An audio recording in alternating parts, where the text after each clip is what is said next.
Tasavvur qiling, kunlarning birida 4 ta trader barda yig'ilib, o'zaro suhbat qurishdi va ularning orasida aziz tomoshabin, siz o'zingizni albatta taniysiz. Savol faqat aniq kimda ekanligida. Chunki bu barda tradingdagi barcha 4 ta darajaning vakillari yig'ilgan. Stavka bilan trading o'rtasida hech qanday farqni ko'rmaydigan odamdan tortib, grafik tomonga qarab ham qo'ymaydigangacha. Ularning har biri o'zini trader deb biladi, lekin yaxshilab qarasangiz, ularning o'rtasida deyarli hech qanday umumiylik yo'q. Ularning har biri tradingdagi o'z darajasida, ya'ni ular rivojlanishning standart bosqichlaridir va har bir bosqichda bozorni tushunish tubdan o'zgaradi. Xuddi natija kabi. Zarur fazilatlarga, ya'ni tirishqoqlikka, hushyor aqliy fikrlashga ega bo'lganlar oldinga qarab ketishadi, lekin ochig'ini aytsam, bu juda kichik foizni tashkil qiladi. Assalomu alaykum hammaga.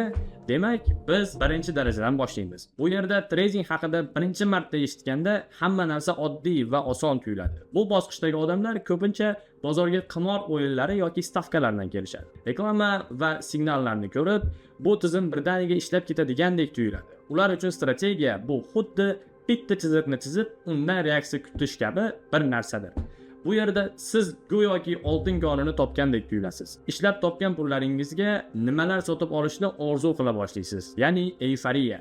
Ayniqsa demo hisobda 10 lotlik pozitsiya ochib, bor yo'g'i yarim soat ichida $10,000 foyda ko'rganingizdan keyin bundan odamning boshi aylanib qolishi aniq. Biroq ilk real urinishdayoq bor yo'g'i 3 soatlik o'quv videosini ko'rib, jangga kirgan trader bor pulini yutqazadi. Birinchi depozitni boy bergandan keyin u darhol oson yechim qidirishga tushadi.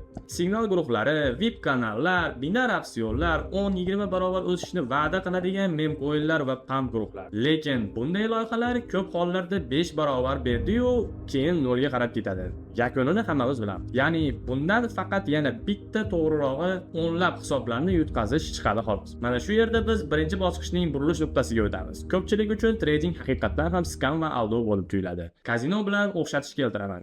Kazinoni to'g'ridan-to'g'ri yutmoqchi bo'lib, ruletkada raqamni topishga urinish yoki kerakli vaqtda dastani tortish bu pulni topshirishning va keyin hamma narsa skam deb baqirishning naqd yo'lidir. Va haqiqatan ham bu usul bilan faqat omadga umid qilish mumkin xolos.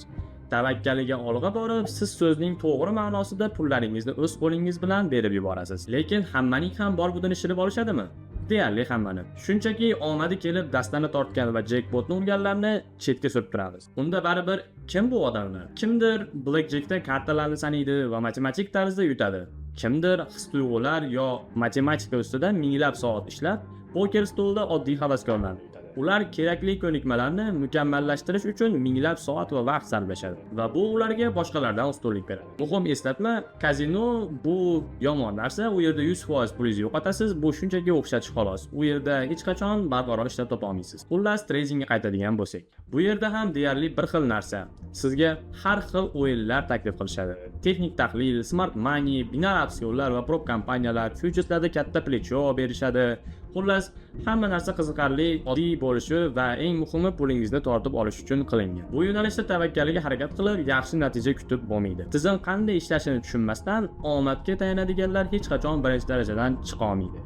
Bu yerda oson va tez pul topib bo'lmaydi. Ammo afsuski, baribir xatosini tushunmaydiganlar bor. Ularda doim yomon signal, Twitter'dagi post, manipulyatorlar yoki stop orderlarni ovlayotgan yirik o'yinchilar aybdor bo'ladi. Sabab esa bitta, yutish imkonsiz bo'lgan o'yinlarni tavakkaliga o'ynashga urinishdir. Mana shu mening shaxsiy tushunchamda birinchi va ikkinchi daraja o'rtasidagi o'sha chegaradir. Ikkinchi darajaga o'tgan odamlar oddiy va tez bo'lmasligini allaqachon tushunishgan va o'zlari hamda o'z strategiyalarini ustida uzoq va qattiq ishlashga tayyor. Bu yerda endi qimorbozlik yo'q. Aniq risk, savdo jurnali, savdo rejasi va har xil setaplar paydo bo'ladi. Bir oyda 100% haqidagi 10 daqiqalik videolar o'rnini psixologiya haqidagi 2 soatlik videolar egallaydi. Doimiy o'rganish, streamlarni tomosha qilish, live savdo, yangi risk va yangi risk reward bilan ishlash boshlanadi. Masalan, oddiy texnik tahlil yirik o'yinchilarning tuzog'i ekanligini anglab, ICT yoki smart money, ya'ni aqlli pullar konseptlariga o'tiladi. 1 daqiqalik grafikdagi dinamika,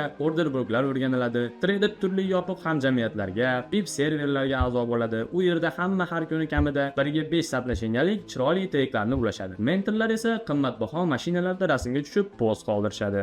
Trader o'zini shu tarzda rivojlanyapti va yaxshilanmoqda deb chin dillar ishonadi. Yangi ma'lumotlar juda ko'p va qanchalik ko'p o'rgansangiz, shunchalik ko'p yangisini topasiz. Va bitta strategiya, masalan, o'sha order bloklar muvaffaqiyatsiz tugagach, u boshqasiga almashtiriladi. Strategiyani doimiy ravishda o'zgartirish bu bosqichning ajralmas qismidir. Lekin bitta jihat bor.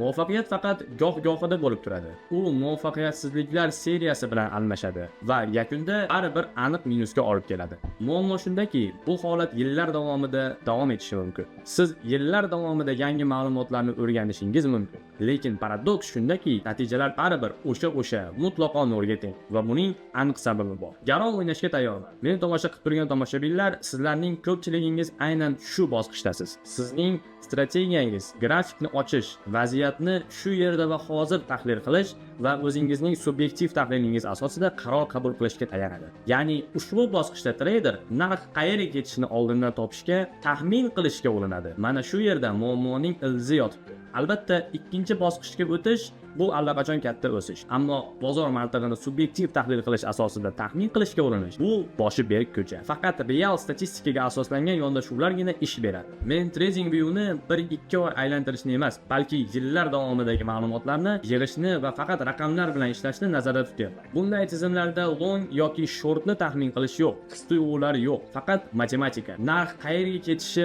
muhim bo'lmagan delta neytral strategiyalar mavjud. Ammo ikkinchi darajadagi trader buni qabul qilgisi kelmaydi. U baribir narx mantig'ini tushunib, qachondir dahshatli natija ko'rsatishiga ishonadi. Agar bozorda yetarlicha uzoq qolsangiz yoki ko'p marta urinib ko'rsangiz, ertami kechmi omadingiz keladi. Xuddi kazinoga har kuni borsangiz, bir kun plyusga chiqishingiz mumkin bo'lganidek. O'sha kuni erishilgan natija bilan maqtanish va hurmat qozonish mumkin. Lekin oxir oqibat o'sha yutuqdan 10 barobar ko'p yutqazilgani bu standart o'z-o'zini aldashdir. Hammaning va doim yutqazishi imkonsiz. Statistik jihatdan doimo omadli insonlar ham topiladi, lekin bu hali haqiqiy trading emas. Bu devorni buzib o'ta oladiganlar 3-darajaga o'tishadi. Demak, 3-daraja. Bu yerda doimiy urinishlar, xatolar va omadsizliklardan birinchi real natijalargacha bo'lgan chegara kesib o'tiladi. Va bu omad tufayli emas, balki anglangan tizimli yondashuv natijasi o'laroq yuz beradi. Trader his-tuyg'ularni to'liq nazorat ostiga olgan, u endi kunlab grafikdan qandaydir subyektiv setup qidirmaydi. Unda har bir harakat oldindan tayyor. Setup yillar davomidagi statistika bilan tasdiqlangan va mayda-chuda narsalargacha optimallashtirilgan. Ya'ni eng yaxshi aktiv, savdo uchun eng yaxshi sikl, eng yaxshi risk tanlangan risk setup bo'yicha maksimal pasayishni, ya'ni prosatkani hisobga oladi. Hisob-kitobga barcha komissiyalar va xarajatlar kiritilgan.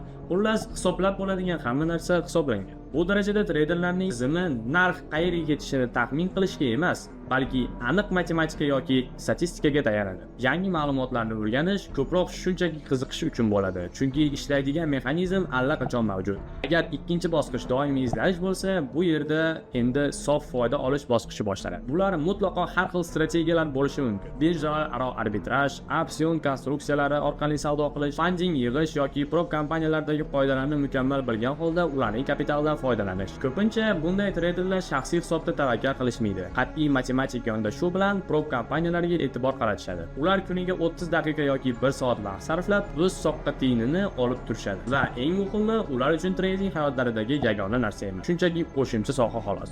Lekin ushbu bosqich ham o'ziga xos tarzda ayyorlik qiladi. O'sha eng oddiy yo'l topilgandek tuyuladi va trader yana oldinga intilishdan nima ma'no bor degan fikrga boradi. O'z strategiyasidan maksimal natijani siqib chiqargandek tuyuladi. Yangisini ishga solish esa yangi kasbni noldan egallash bilan barobar. Shuning uchun trader shu yerda to'xtab qoladi. Qanday qilib kengayish, ya'ni masshtabni oshirish mumkin? Qachonki siz bir necha yildan beri faqat bitta strategiya bilan band bo'lsangiz, bu keyingi darajaga o'tish yo'lidagi navbatdagi to'siqdir. Demak, 4-darajaga kelib, qarashlar butkul o'zgaradi. Aslida bozorda chiziqlar chizish bilan dunyoning turli burchaklaridan kelgan eng yaxshi matematik ma'lumotga ega bo'lgan o'nlab xodimlar ishlaydigan yirik kvant kompaniyalari shug'ullanadi. YouTube'ni ko'rib olgan retail traderlar emas. Trading bu birinchi navbatda axborot, informatsiya demakdir. Shuning uchun bu darajadagi odamlar grafik chizishni emas, o'sha axborotni qayerdan topishni o'ylashadi. Networking, ya'ni aloqalar va aloqa doirasi mana asl maxfiy strategiya. Bu bosqichda siz tradingni hayotingizni asosiga aylantirgansiz va allaqachon yaxshigina kapitalga egasiz. Balki o'z vaqtida ICO'dagi akkauntlar fermasidan balki bir nechta muvaffaqiyatli mem coinlar yaratish orqali, balkim Bitcoinni juda arzonligida g'amlab qo'yish yoki kichik loyihalarning market makingi, ya'ni bozor likvidligini ta'minlash bilan shug'ullanish orqali bunga erishgandirsiz. Qanday bo'lmasin, kapital allaqachon o'z foydangiz uchun ishlayapti va ajoyib passiv daromad keltiryapti. Lekin muvaffaqiyat kaliti faqat pulda emas. Eng asosiy boylik bu o'zingiz kabi va o'zingizdan ham zo'r bo'lgan bir talay tanishlar, ijtimoiy kapital, do'stlar bilan bo'lib o'tadigan yirik konferensiyalar, yopiq after-partiyalar, insaytlarni muhokama qilish va oddiy xalqdan, ya'ni hamyaklardan yashirin bo'lgan ma'lumotlar. Mana haqiqiy vositalar. Siz doimo mavzuda bo'lganlar bilan birgalikdagi yopiq klubdasiz. Birgalikda ertaga u yoki bu tanga bilan nima sodir bo'lishini aniq bilasizlar va bundan foyda olasiz. Boshqalar grafikda chiziqchalar chizib o'tirganda, siz bir qadam oldindasiz. Trading mohiyatan olganda siz uchun yakunlangan o'yinga aylanadi. Ana endi shaxsiy xulosam. Ehtimol odam birinchi marta trading haqida jiddiy o'ylaganida aynan mana shu 4-darajadagi hayotni tasavvur qiladi va uni allaqachon ertaga qo'lga kiritishni xohlaydi. Lekin nima realroq? Bu darajaga mehnat va bosqichma-bosqich o'sish orqali yetib kelishmi yoki shunchaki qimor o'ynab jekpotni urishmi? Bu hali katta savol. Esingizda bo'lsin. Bu ixtisoslashtirilgan moliyaviy kompaniyalarda ishlaydiganlar haqida gapirmadik. U yerda yo'l mutlaqo boshqa yerdan, akademik ma'lumotdan boshlanadi. Bu yerda esa gap faqat retail, yakka tartibdagi muvaffaqiyatga yolg'iz erishishga harakat qilayotganlar haqida bo'ldi. Umid qilamanki, bu tahlil kimgadir o'ziga chetdan baho berishga yordam beradi. Balki siz ayni damda borib taqalgan o'sha devoringizni ko'ra olarsiz. Zero muammoni tan olish bu allaqachon uning yarmini yengib o'tishdir. Hammaga rahmat.